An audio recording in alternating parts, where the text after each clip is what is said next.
Mis hermanos, bendiciones, paz y gracia en el Señor. Seguimos con Mateo capítulo 5, versículo 1 al versículo 3.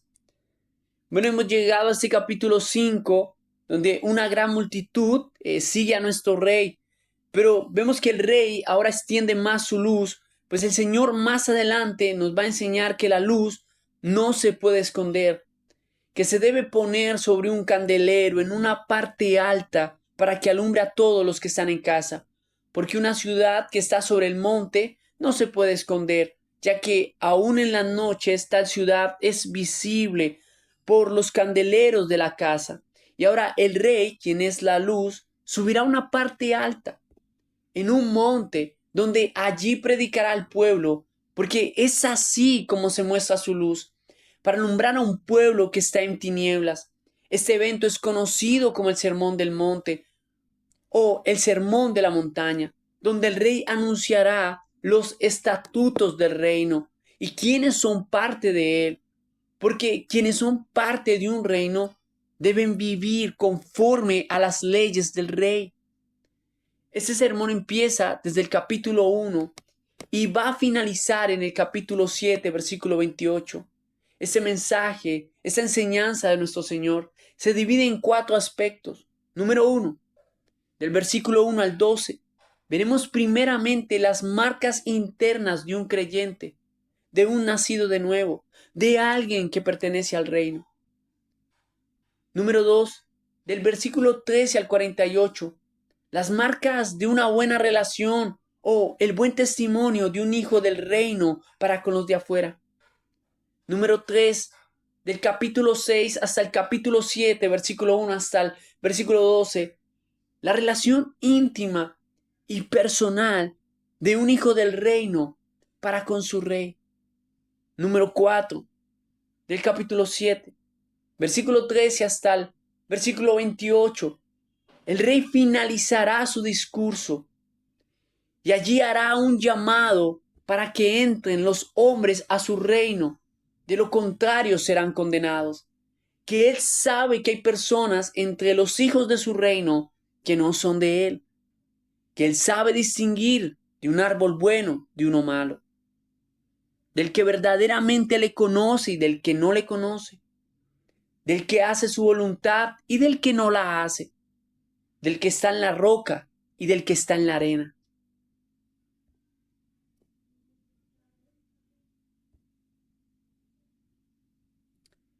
Esto es lo que esperamos ver en el Sermón del Monte, que son los estatutos del rey para su pueblo. Pero en este escenario de la montaña hay algo distinto al Antiguo Testamento. Cuando Dios dio los estatutos de su ley por primera vez, fue también en un monte llamado el Sinaí, donde no había luz, ya que hubo relámpagos y oscuridad. Pero el pueblo de Israel, aunque eran libres de la esclavitud de los egipcios, no cumplieron los estatutos de Dios porque aún su corazón era un corazón esclavo al pecado, para enseñarnos que el hombre solo podrá obedecer a Dios si Él le hace libre del pecado. Por eso aquí Jesús no empieza su sermón dando órdenes para que las personas obedezcan, ya que primero se necesita que el hombre sea salvo para que ande en obediencia. De lo contrario será imposible, ya que no es la obediencia la que salva. Se necesita ser salvo por Dios para obedecer. Se requiere un nuevo nacimiento, una regeneración del corazón, ser una nueva vida, una nueva criatura. Por tanto, no puedes medir tu salvación por tu obediencia o por tus buenas obras. Debes preguntarte si Dios te ha salvado. Por ello el rey empieza su sermón con las bienaventuranzas, porque estas bienaventuranzas son las marcas de alguien que ha nacido de nuevo. Si te preguntas cómo saber si pertenezco al reino de los cielos, si te preguntas cómo saber si soy salvo, ¿O cómo sé si he nacido de nuevo? Bueno, si tienes estas 9 marcas, estas 9 bienaventuranzas que nacen en el interior del hombre por la mano bendita de Dios. Es aquí donde veremos que pertenecer al reino de Dios es de Dios. Cada bienaventuranza están ubicadas de manera coherente, de manera sucesiva.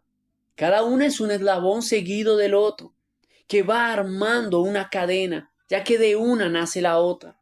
Por ello, la primera bienaventuranza es, versículo 3, bienaventurados los pobres en espíritu, porque de ellos es el reino de los cielos. Ya que esta bienaventuranza es la primera evidencia de un hombre que ha llegado a la salvación. Sin esta bienaventuranza no pueden venir las demás. Hoy solo nos fijaremos en la primera bienaventuranza, versículo 3, bienaventurados los pobres en espíritu, porque de ellos es el reino de los cielos, y he titulado esta enseñanza de pobre a rico. Hoy miraremos que los pobres en espíritu se refiere a aquellos que tienen convicción de pecado y comprenden que a causa de su pecado están en una ruina, en una quiebra espiritual para ir al cielo. Miraremos esto, queridos hermanos, en 2 puntos. Como primer punto miraremos quiénes son los pobres, extraído de la línea del versículo que dice, bienaventurados los pobres en espíritu. Y como segundo punto miraremos cuál es la bienaventuranza para los pobres, extraído del versículo que dice, porque de ellos es el reino de los cielos.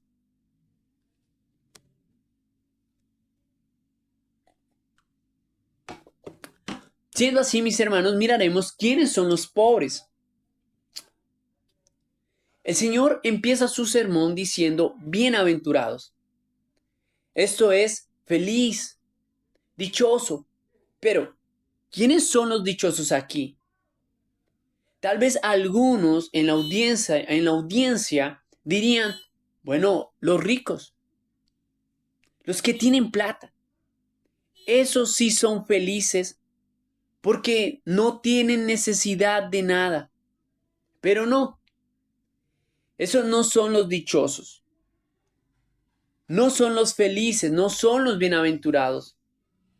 Jesús nos da perspectiva, una perspectiva de felicidad diferente a la que el mundo está enseñado.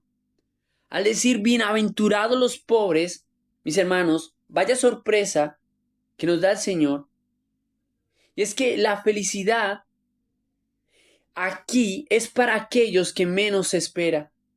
Porque el reino de los cielos no funciona como el reino de la tierra. En Israel habían pobres, ejemplo Lázaro. Era un mendigo sentado a la puerta de un hombre rico mientras los perros le lamían las llagas.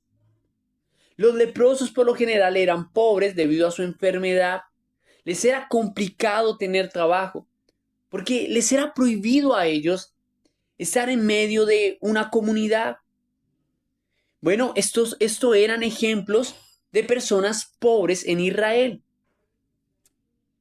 Pero cuando se mira esta bienaventuranza, se tiende a creer que el Señor se está dirigiendo a estos tipos de pobres, que materialmente no tienen nada. Mas el Señor es claro al decir, bienaventurados los pobres en espíritu, porque el reino ve la riqueza en la apariencia, como el mundo superficial lo suele hacer. El Señor nos muestra que hay mendigos que visten de gala, que son tan pobres, pero tan pobres, que lo único que tienen es dinero, y que sus vestiduras son trajes finos y galantes, y que solo son para intentar tapar la miseria del corazón, porque desde lo más adentro de su espíritu están en ruina. Porque el lenguaje o en el lenguaje del reino de los cielos, la ruina, la pobreza, la miseria, son como sinónimos que describen el pecado que está en el hombre. Porque a causa del pecado, el hombre está en quiebra espiritual, en una bancarrota, porque no puede sostenerse, no puede ir al cielo por sí mismo, no hay nada en él para hacerlo, porque su pecado lo incapacita, porque Dios es espíritu, y solo mediante su espíritu el hombre podrá ir a Dios para ser salvo. Pero a causa del pecado, el hombre carece de esto. Pero hay un problema.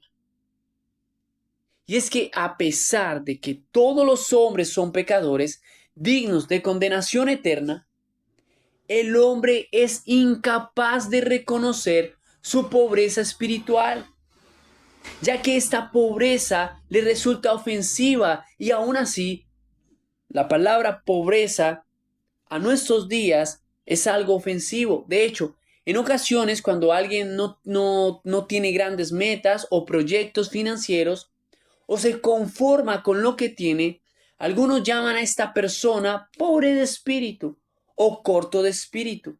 De la misma manera, reconocer esta condición delante del Señor le es insultante al pecador. Y esto impide al hombre tener la vida eterna.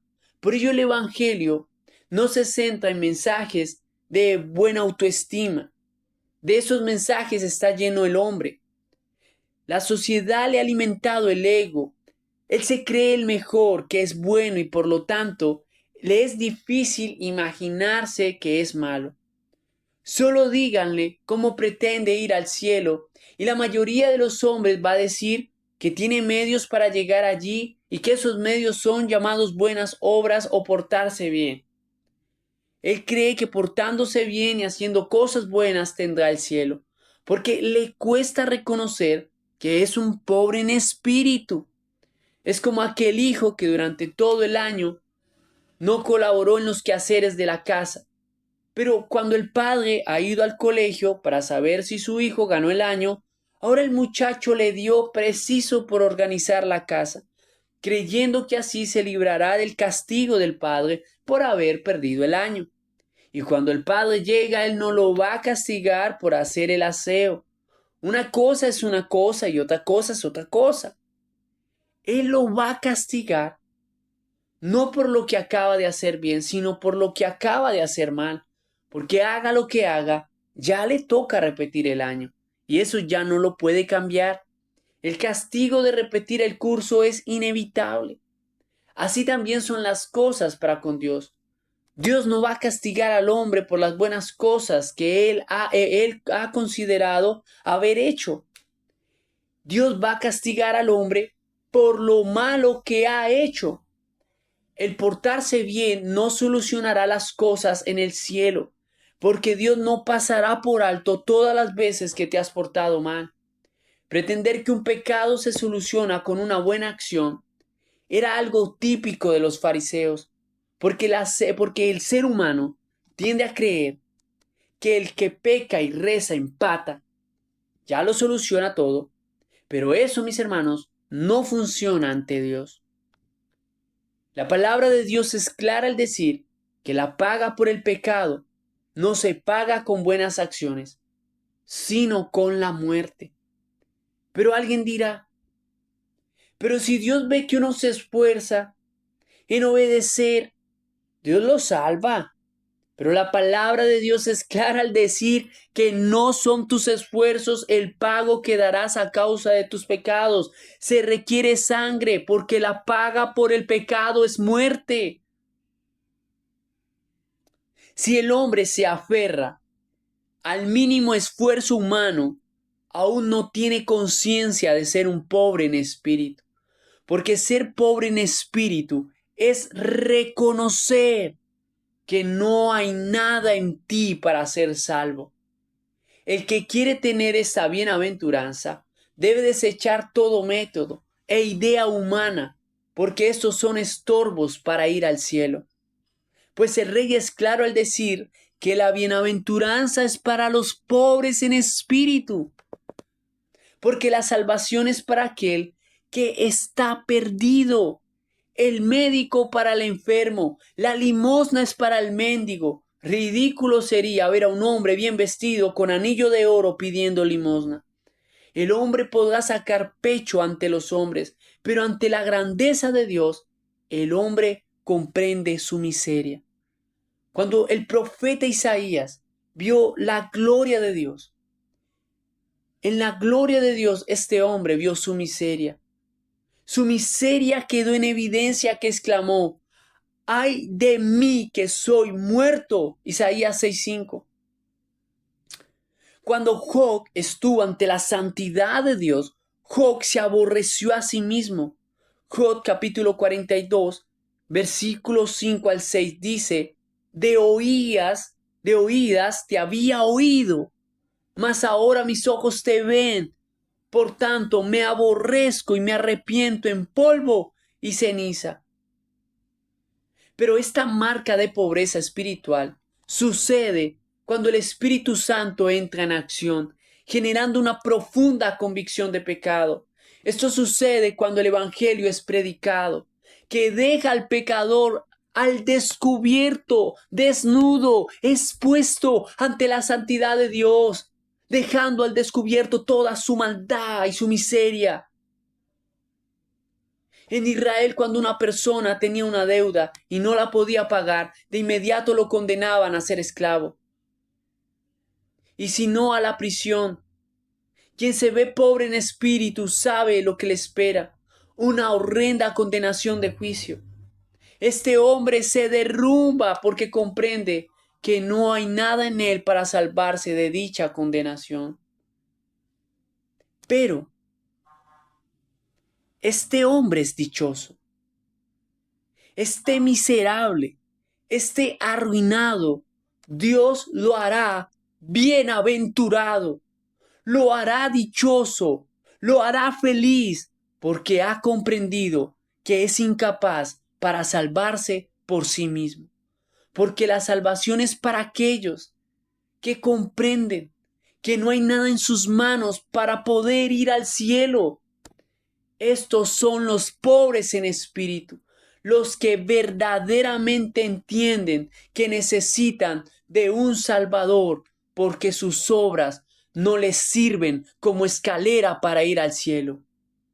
Y te pregunto, ¿tú has entendido esto?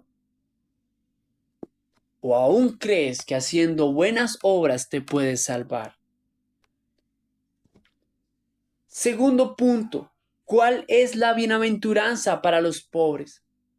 Porque de ellos es el reino de los cielos.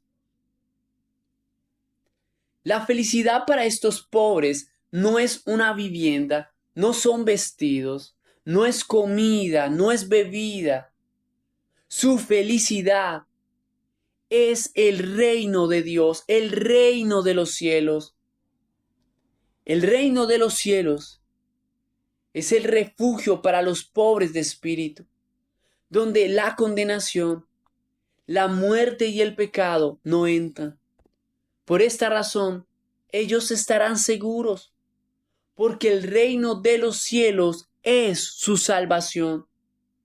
Porque cuando este hombre estaba en su miseria, la obra de Cristo tuvo sentido, porque Cristo es el reino de los cielos. Pues cuando se dijo el reino de los cielos se ha acercado, era porque el rey se había acercado. Esto nos muestra que el reino es solo para aquel que cree en Jesús, reconociéndolo como el Salvador de su pobreza espiritual. Aquí vemos a alguien que sin tener nada llega a tenerlo todo. Pasó de la desdicha a la felicidad, de pobre a rico, porque se le ha concedido el reino. Ahora es un embajador, un ciudadano del rey. Pero todo aquel que no reconoce su pobreza espiritual no heredará o no será heredero del reino de Dios. Mis hermanos, érase una vez un hombre muy rico. Y ese hombre quería dar sus bienes a alguien que no tuviese nada, porque estaba a punto de morir. La noticia corrió por el pueblo y entonces los hombres salieron. El hombre rico sacó afuera sus tesoros y dijo: Si alguien posee lo más mínimo que se asemeje a mis tesoros, entonces ese alguien no es aquel que tiene nada porque tiene algo. Entonces al ver los hombres las espléndidas vestiduras en aquellos tesoros, de inmediato se desnudaron y sus ropas desaparecieron. Y al ver los cofres que desbordaban de plata y de oro, sus anillos y cadenas se quitaron y bien lejos los arrojaron. Amigo mío, si aceptas a Cristo, su obra y su reino serán para ti, con la condición de que no poseas nada, que no creas que vas a ser salvo porque haces ciertas cosas bien y otras no, que no te creas que eres mejor que el otro. No debe haber nada, no debes poseer nada para poder ser salvo. Despójate de tus obras y la de Cristo se te dará. Despójate de tu justicia y en la justicia de Él serás justificado. Y si miras los esfuerzos del Rey cuando cargó la cruz para salvarte, entonces desmenuzarás los tuyos para obtener su fuerza. Desnúdate y di, con mis manos vacías llego, solo a tu cruz me aferro, porque solo tú eres mi Salvador, porque el reino de los cielos es para los pobres en espíritu, para los que verdaderamente se ven indignos y sin nada para ir al cielo, para aquellos que dicen yo soy inmerecedor de esto, para ellos es el cielo. Ahora un cristiano genuino, desde el día de su conversión, siempre se sentirá pobre de espíritu. Esta marca lo va a acompañar siempre. Aunque busque con diligencia la santidad, siempre se sentirá falto de esta. No importa cuánto ore, siempre se dirá a sí mismo que no ha orado lo suficiente. No importa cuánto estudie la palabra, siempre se verá con más necesidad del conocimiento de Dios. Siempre se verá pidiendo a su rey fuerzas porque se ve débil.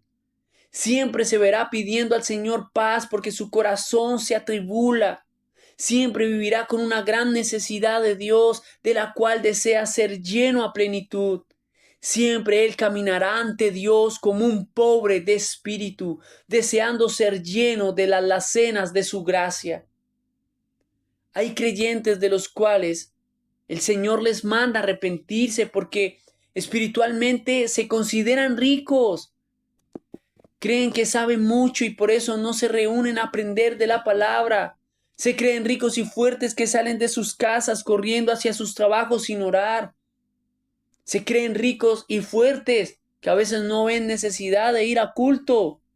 Y me pregunto, ¿hay pobreza espiritual en tu vida? ¿Hay una gran necesidad y deseo de Dios en tu corazón?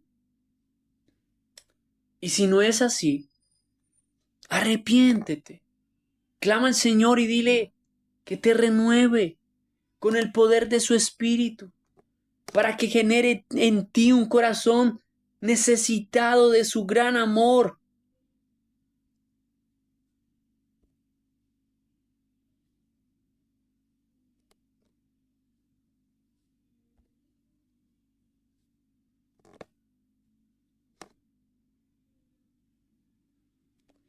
Pero, mis hermanos, si oras al Señor para que te dé esa fuerza de un deseo, de necesidad de Él, en los ruegos de Cristo el Señor te los dará. Pero también, ¿cómo debe estar un hombre que al haber sido un pobre en espíritu, ahora tiene el reino de los cielos? ¿Cómo debe estar? Debe estar feliz, debe estar dichoso, debe estar bienaventurado. Y yo te pregunto, ¿eres un cristiano feliz? Y si no lo eres, es porque tal vez no comprendes la magnitud de lo que se te ha dado, o porque miras más este mundo en vez de disfrutar el cielo que se te ha otorgado. ¿Cómo es posible que el cristiano viva cabizbajo cuando Dios le ha dado el reino de los cielos? Así que no estés triste y sonríe, porque Dios ha dado su reino y te lo ha dado a ti. Si a un niño tú le das un regalo y en vez de contentarse ese niño se pone triste, ¿qué está manifestando? Manifiesta que no era lo que quería, que el regalo no le gustó. El gozo en nuestras vidas es la mejor manera de mostrar gratitud por el reino que el Señor nos ha regalado. Aunque no nos costó nada, mis hermanos, procuremos tener gozo, porque grande es lo que el Señor nos ha dado. Porque el pobre en espíritu debe vivir feliz, porque es un bienaventurado. Pero podrás vivir en este gozo cuando recuerdas cada día que tú no hiciste nada para obtener el reino, porque te fue gratuito. Pero déjame decirte que al rey le costó todo.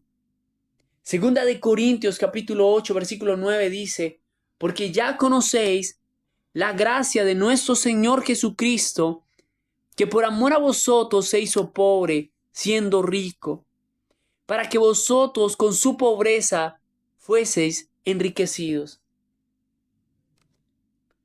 Para el rey darte el reino, dejó su trono para hacerse pobre hasta lo sumo, pues nació en un pesebre, en una familia humilde, y mostró más su pobreza cuando dijo, las zorras tienen guarida, y las aves de los cielos nidos, mas el Hijo del Hombre no tiene dónde recostar su cabeza. Más pobre fue aún al ser despojado de sus vestiduras, y fue más allá de la pobreza al despojarse de su vida. Tan pobre se hizo que aún la tumba en donde fue sepultado era prestada para darte a ti el reino de los cielos.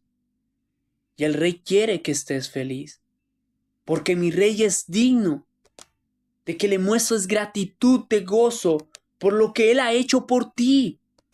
Esto debe llevarte a comprender que si el rey ha dado todo por ti, tú debes de dar todo por él. Y aunque tu obediencia no te salva, harás de ella una hermosa canción de adoración para él.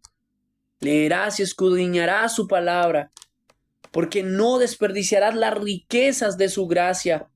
Por ello vive feliz, porque bienaventurados los pobres en espíritu, porque de ellos es el reino de los cielos. Amén.